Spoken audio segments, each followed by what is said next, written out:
Lógicas, analógicas y tipológicas, segunda parte. Esta obra de Louis Kahn, el Instituto Indio de Negocios, presenta una especie de desafío para poder empezar a pensar estas temáticas. Es una obra muy particular, si la pensamos desde estas lógicas tipológicas. ¿A qué tipología les parece que puede remitir? ¿A los tipos? ¿O más bien a una especie de arquetipo, el arquetipo cueva?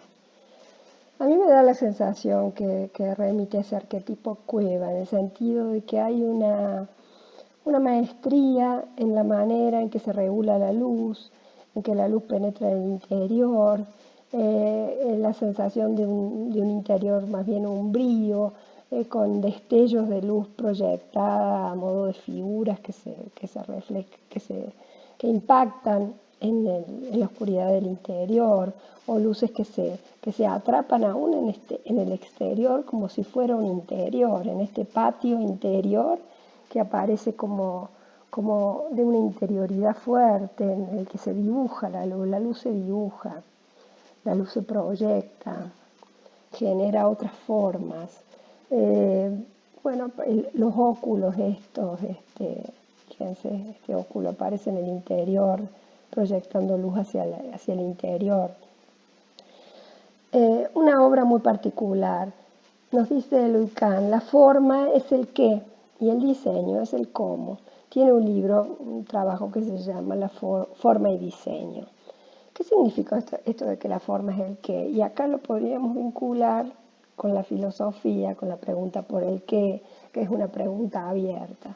Él entiende la forma en realidad como sinónimo de orden, y para él la forma es algo abierto, que no está aún determinado. Y el diseño aparece como como el cómo, ya aparece como una determinación.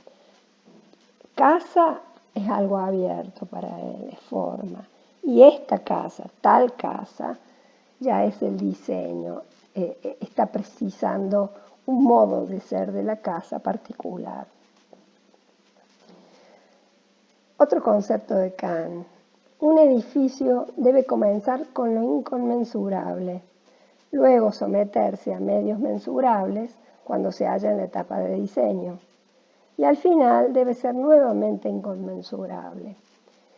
Inconmensurable como lo abierto, como el infinito, como la incertidumbre, el caos de múltiples posibilidades cuando iniciamos el proceso de diseño. Una vez que se estabiliza y llegamos a estabilizar forma, se vuelve mensurable. Pero al final, y esto es lo importante, debe ser nuevamente inconmensurable. ¿Eso qué significa? Que en esta etapa de la definición y de la construcción y de la presencia y del habitar, la obra se vuelve inconmensurable en las posibilidades infinitas de ser comprendida, conocida, habitada, interpretada. Veamos de qué se trata esto de las lógicas tipológicas, o específicamente el concepto de tipo. Podríamos pensar que esto se inscribe dentro de una lógica de la mímesis, es decir, la herencia neoplatónica, la autonomía, como si hubiera una especie de desarrollo inmanente, podríamos decir, de la propia, una especie de evolución de la arquitectura con lógicas intrínsecas, autónomas, y una combinatoria de partes, una lógica como de catálogo. El tipo, para Giulio Carlo Argan, es un principio de clasificación de los hechos artísticos, según ciertas analogías, subrayo, clasificación, analogías.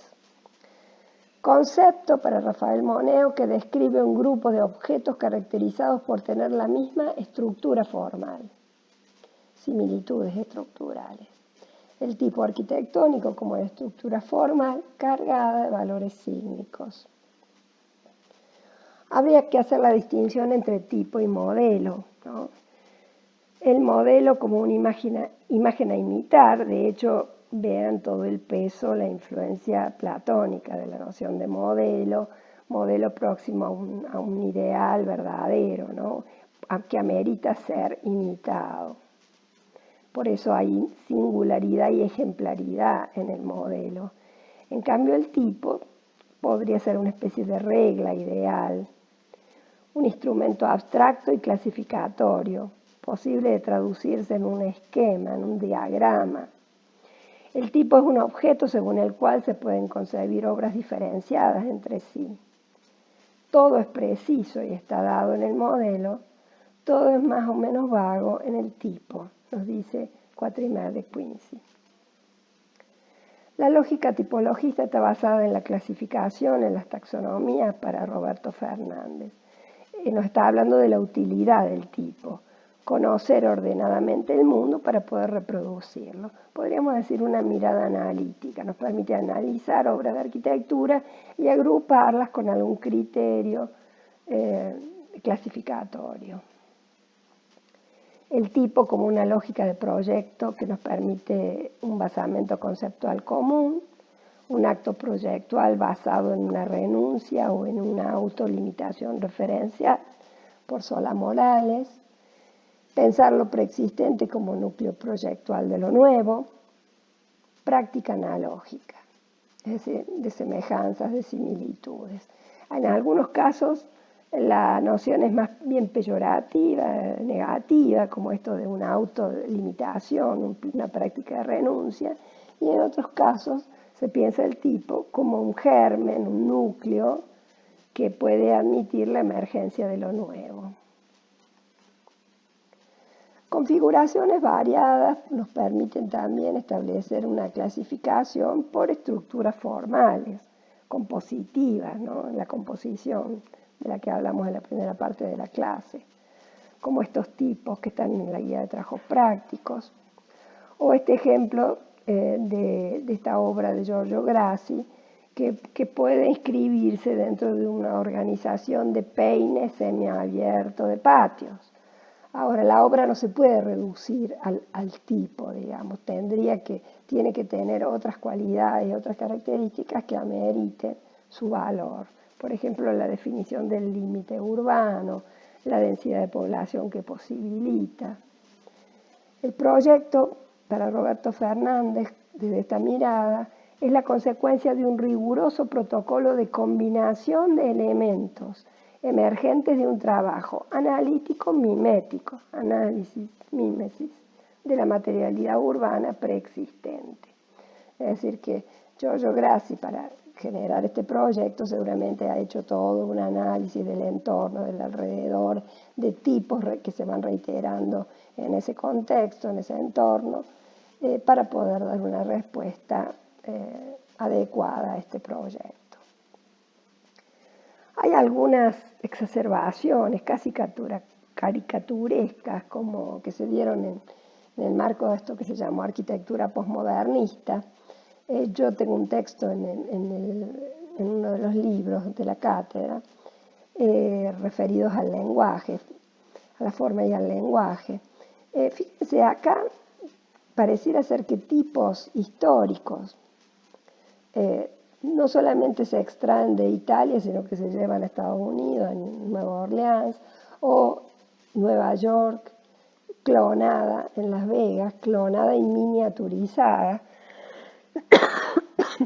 Nos dice Ortiz, Renato Ortiz, retirados del contexto original, una cornisa egipcia, un panteón al aire libre, puede cohabitar al lado de arcos clásicos o góticos.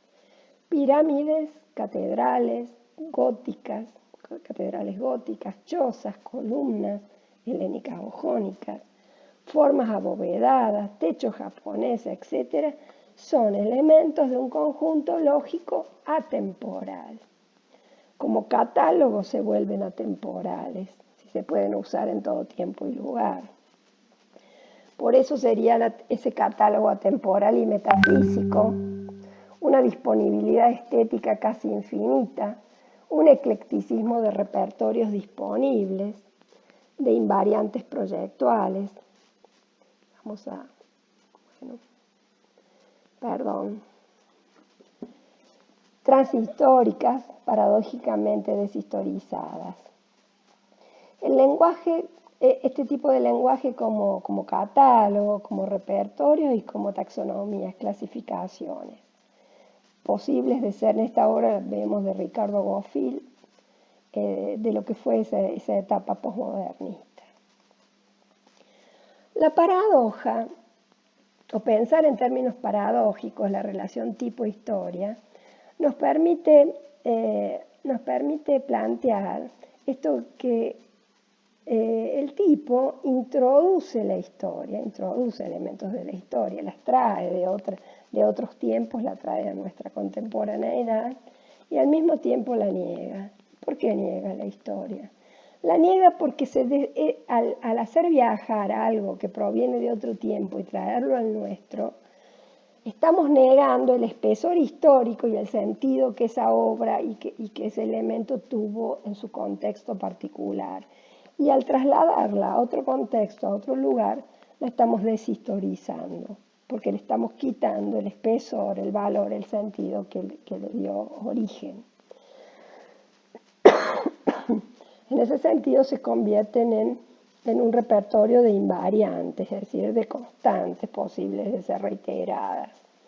Esta casa experimental en Murat-Salo de Alvarado, fíjense, la podemos leer desde una lógica tipológica de patio, ¿no? Una casa-patio cuyas masas se organizan alrededor de ese patio, por lo menos parcialmente.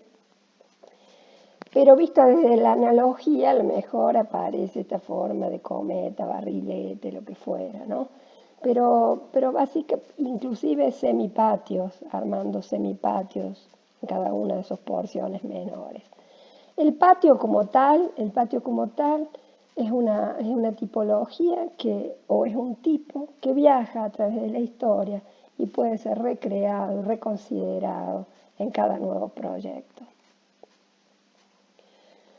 Jorge Luis Borges, en el idioma analítico de John Wilkins, hace como una especie de humorada, irónica, acerca de una cierta enciclopedia china en la que los animales se dividen o se clasifican en, fíjense, A, pertenecientes al emperador, B, embalsamados, C, amaestrados, D, lechones, sirenas, fabulosos, perros sueltos, incluidos en esta clasificación, el etcétera lo pone por acá más o menos. Bueno, esto lo pueden googlear y verlo con detenimiento. Lo interesante acá es que hay una mezcla y no se entiende muy bien cuál es el criterio de clasificación. Algunos son animales mitológicos, como las sirenas, fabulosos, inexistentes. Otros son animales reales que se agitan como locos o que acaban de romper un jarrón. Otros son animales que los veo desde lejos, como que de lejos parecen moscas, incorporando el observador también. Otros son animales dibujados, son representaciones de animales, ¿no? Como esto no es una pipa. Y bueno, pero esta ironía lo que hace es, lo que nos dice Borges en realidad es que lo único que articula y que le da sentido, en realidad más que Borges nos dice Michel Foucault cuando analiza este texto de Borges, lo que nos dice que lo único que articula y que le da sentido a esta clasificación es justamente la enumeración y la enciclopedia china, como un espacio mítico, mitológico, donde pueden convivir esto que a simple vista parece imposible. Bueno, más allá de este juego con la clasificación, podemos intentar armar algún tipo de clasificación, esto lo tienen en la guía, algunos sistemas de orden que nos permiten pensar si los tipos se refieren a cuestiones formales o espaciales o funcionales o tecnológicas, urbanas, históricas, etc. Puede continuarse y ampliarse el recorte y la clasificación. O tipos originarios, arquetipos. Estas viviendas RUCA en Chile, de los arquitectos Undurraga de Bes, fíjense, es muy interesante porque rescata una tipología mapuche, la RUCA mapuche, una especie de cabaña primitiva, y la recrea en una obra contemporánea, un conjunto de viviendas contemporáneas. No recrea la forma, no repite mimética la mímesis de la cabaña o de la ruca como forma, sino que en realidad recrea ciertas condiciones interiores, cierta regulación de la luz, la materialidad, algunos elementos naturales como estos troncos. Una obra muy interesante como para poder considerarla dentro de esta lógica tipológica llevada a nuestra contemporaneidad. O esta casa de Luis Longhi en Perú, la casa Pachacamac, que parece que hubiera brotado de la tierra, ¿no? Como también recuperando ese arquetipo de la cueva. Además generando efectos de luz y sombra,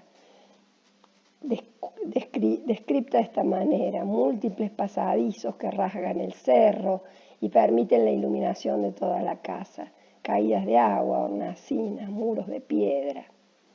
Bueno, más allá de toda esta descripción, la sensación, el efecto de esta materialidad, de esta regulación de la luz, resulta sumamente interesante para poder pensar el rescate de esta mirada tipológica.